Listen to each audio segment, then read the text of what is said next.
वो लड़की हर दिन चुपचाप अपने दादा को दूसरों को मार्शल आर्ट सिखाते हुए देखती थी। धीरे धीरे उसने सारी मार्शल आर्ट की तकनीकें सीख ली, लेकिन कभी किसी से कुछ नहीं कहा, क्योंकि उस घर में औरतों को मार्शल आर्ट सिखाने की इजाजत नहीं थी। लेकिन एक दिन जब वो लड़की चोरी छिपे देख रही थी, तभी उसके दादा ने उसे रंगे हाथ पकड़ लिया। लड़की के पास सफाई देने का मौका भी नहीं था और उसके दादा ने अचानक उस पर हमला कर दिया। खुशकिस्मती से लड़की ने पलटकर कोई वार नहीं किया, जिससे उसके दादा को लगा कि उसे मार्शल आर्ट आती ही नहीं। जब लड़की जाने ही वाली थी, तभी उसके दादा ने अपने भतीजे को इशारा किया और उसने उस पर एक तेज हमला किया। लड़की ने बिना सोचे समझे झट से वार को चकमा दे दिया और उसी पल उसके हुनर का राज सपर खुल गया। उसका भाई बहुत तेज हमला कर रहा था, लेकिन लड़की के कपड़ों को तक छू भी नहीं पाया। ये देखकर लड़की को समझ में आ गया कि अब मामला गंभीर है, इसीलिए वो तुरंत हारने का नाटक करने लगी ताकि कोई उसे सजा न दे। लेकिन दादा उसे सीधे वंश परंपरा की सजा देने के लिए पूर्वजों के मंदिर ले जाना चाहते थे। घर के नियम के मुताबिक लड़की की सारी ताकत खत्म कर दी जाती।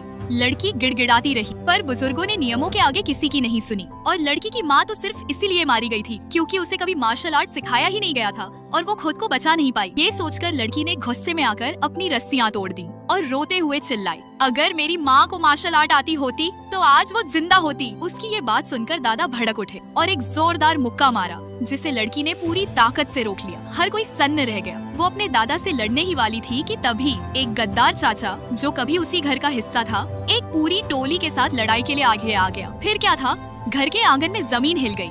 सबसे पहले लड़की का भाई सामने आया और पूरी ताकत से उस दुश्मन पर हमला किया, लेकिन वो तो उसके पास तक नहीं पहुंच पाया और 1 मिनट के अंदर हार गया। अब दुश्मन का घमंड और भी बढ़ गया। उसने सबको चुनौती दे दी। लड़की के 2 भाई एक साथ उस पर टूट पड़े।